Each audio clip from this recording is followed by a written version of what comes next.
Volta com o nosso programa de hoje. Eu estou conversando com Fernanda Babini, que é servidora do TRT da 15ª Região, em Campinas, São Paulo, e está aqui em Natal ministrando curso na Escola Judicial sobre o tema elaboração de termos de referência, projeto básico, enfim, sobre licitações e contratos, né? Fernanda, nós encerrávamos o bloco anterior e você nos falava sobre as vedações e também sobre as regras essenciais das compras e licitações do serviço público, né? Existem entendimentos assim que estão fora da, digamos assim, que não constam do termo da 866, né, ou de outras leis que existem, como a do pregão eletrônico, mas que são regrados, que o TCU regulamentou, digamos assim? Sim, sim, existem as jurisprudências do Tribunal de Contas da União. O Tribunal de Contas, tanto da União como o Tribunal de Contas dos Estados, eles muitas vezes têm que editar algumas jurisprudências para que nos orientem como trabalhar com a lei e como trabalhar com certos momentos que ocorrem durante a nossa licitação. Porque muitas vezes a interpretação da lei fica muito fria, né? Isso. E limita ali, regra demais, ingessa. E também o mercado vai mudando, né? O mercado mudando, os compradores, né, os agentes públicos que trabalham com a contratação, têm que se adaptar também. Então, as leis muitas vezes trazem regras que vão ficando inaplicáveis, regras que já não se adaptam mais, e os tribunais de contas trazem orientações. Muitas vezes a interpretação dessas regras, até pelo costume, vão tomando certos caminhos que os tribunais de contas já não querem mais, não aceitam mais. Antigamente, quando a gente começou a licitar, eu comecei a trabalhar com licitação em 1990. A maneira de trabalhar em 1990 era completamente diferente da de hoje. Hoje em dia, a licitação é muito mais transparente. A gente tem o pregão eletrônico. O pregão eletrônico, você consegue acompanhar o pregão eletrônico de qualquer instituição que esteja fazendo em qualquer momento. E existe uma lei específica do pregão eletrônico, existe, né? Uma lei específica do pregão, os decretos do pregão presencial, o decreto do pregão eletrônico. Então, a tendência é que tudo seja transparente, para evitar, inclusive, essas licitações viciadas, conluios, acertos. Fica tudo mais difícil na medida em que a coisa é transparente.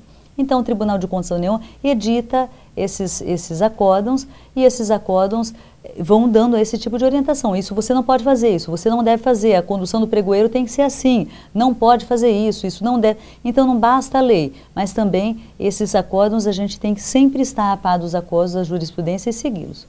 Fernanda, já assim, tratando de um assunto mais específico, e principalmente para quem está assistindo, que trabalha com licitação no setor público, digamos assim, né? E agente público trabalha ali no setor público exatamente nessas sessões, digamos, de licitações e contratos. Como especificar um bem para aquisição, o melhor formato da especificação de um bem para que ele possa estar dentro de um termo de referência ali, exatamente referenciando aquele produto a ser adquirido, aquele material, e que a licitação transcorra, já que muitos falam que dentro das instituições, dos órgãos públicos, é difícil adquirir, né, um material, seja para qualquer fim ou para qualquer uso, em razão de toda uma burocracia vigente. Mas como especificar bem um material para ser adquirido? A busca da proposta mais vantajosa, eu costumo definir que ela se ampara em alguns elementos. Quando a gente vai procurar um bem para gastar com o nosso dinheiro privado, a gente sabe buscar a proposta mais vantajosa.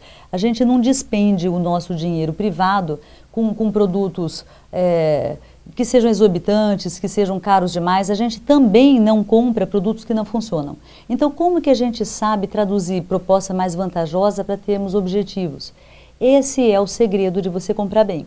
Então, como que você especifica um bem que seja bom, que você não vá gastar além do necessário, mas que atinja um mínimo de qualidade necessário. Ou seja, você nem está amarrado a produtos completamente sem qualidade que não vão funcionar e nem está amarrado a produtos que então você vai pagar um absurdo de preço.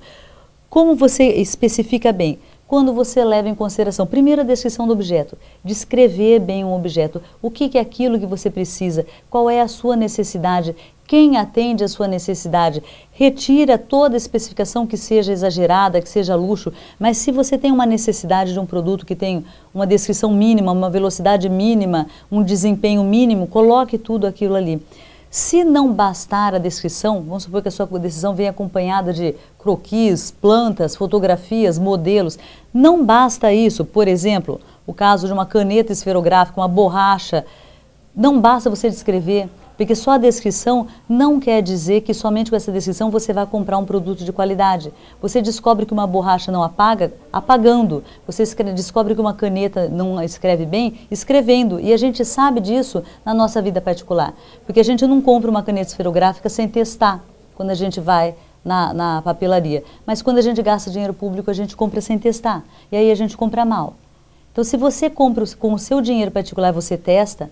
Se você não compra sem fazer esse tipo de análise, por que você não coloca essa análise também quando você vai fazer uma compra pública? Então, para você comprar bem, é uma série de elementos. Não só descrever, muitas vezes você precisa também que seja analisada, que aquilo passe por um laboratório antes de você comprar. E tudo isso a lei prevê tudo isso é previsto. A né? lei Tribunal de Contas já tem orientações de como fazer análise de amostra. A própria lei de licitação diz como que você deve descrever, o que deve ter.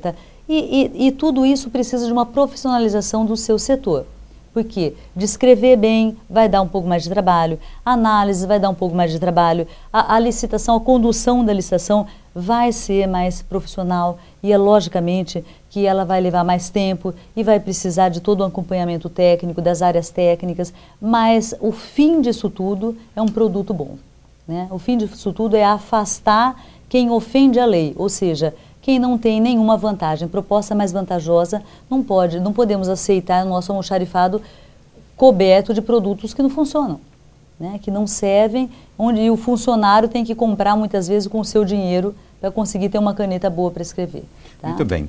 Fernanda Babini, nosso tempo de programa, infelizmente, já está indo. Teríamos alguns outros questionamentos, alguns outros assuntos para conversar, mas infelizmente nosso tempo está indo. Nós, desde já, agradecemos a sua presença aqui no nosso programa, em nome da presidência do tribunal, em você ter atendido o nosso convite tão gentilmente aqui para aqui vir esclarecer algumas questões sobre um tema tão específico, tão difícil, de se ouvir, de se ver hoje em dia a discussão desse, que é importante para que a sociedade possa conhecer, possa saber como os órgãos públicos tratam os orçamentos públicos que vêm para as instituições. Nós agradecemos e a deixamos à vontade com os nossos telespectadores para as suas considerações. Essa parte de licitação, realmente, eu trabalho com licitação há muito tempo, né? Agora estou trabalhando também com essa área de gestão estratégica, mas sempre, nunca me desliguei dessa parte de treinar os servidores, né? É uma parte que eu gosto muito.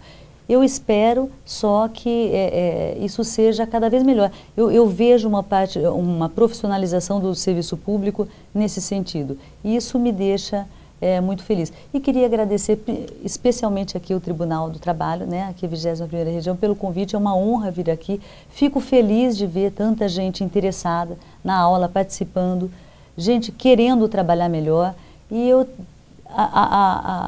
espero que, assim, minha esperança é que o futuro seja melhor do que era antigamente, ou seja, as pessoas conseguindo trabalhar com licitação e atender bem o serviço público, as necessidades. Ok, muito obrigado. Muito obrigada, eu que agradeço. Muito obrigado. Bem, nós conversamos hoje com Fernanda Babini, servidora do TRT da 15ª Região, que está aqui em Natal, como já falei, ministrando o curso nessa área de licitações e contratos. Contatos com a nossa produção podem ser obtidos pelo telefone 84 40 06 3081 ou pelo e-mail ccs@trt21.jus.br. Para encerrar o programa de hoje, você fica agora com o Profissão Artista. Um abraço a todos e até nosso próximo encontro. Até lá.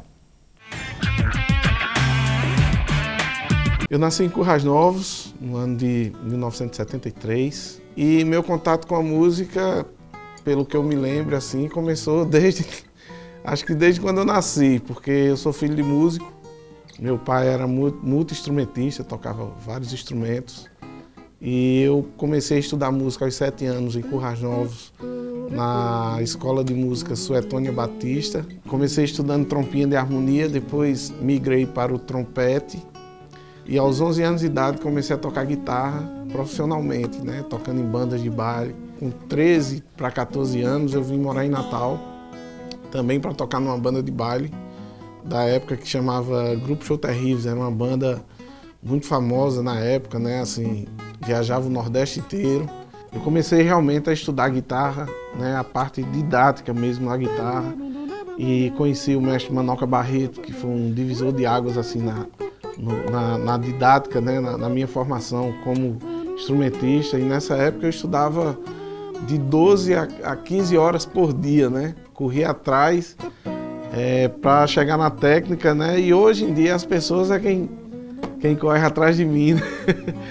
Vivo 24 horas com a música, trabalhando e me divertindo também, né? Quando não estou tocando acordado, estou sonhando com a música. Eu não me limitei a ser um tocador, né? A ser só aquela pessoa que pega o instrumento e toca, acompanha.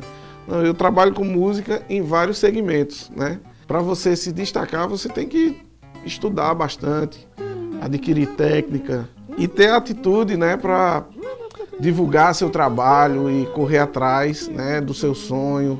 Eu sou Jubileu Filho e me considero um trabalhador honesto da música.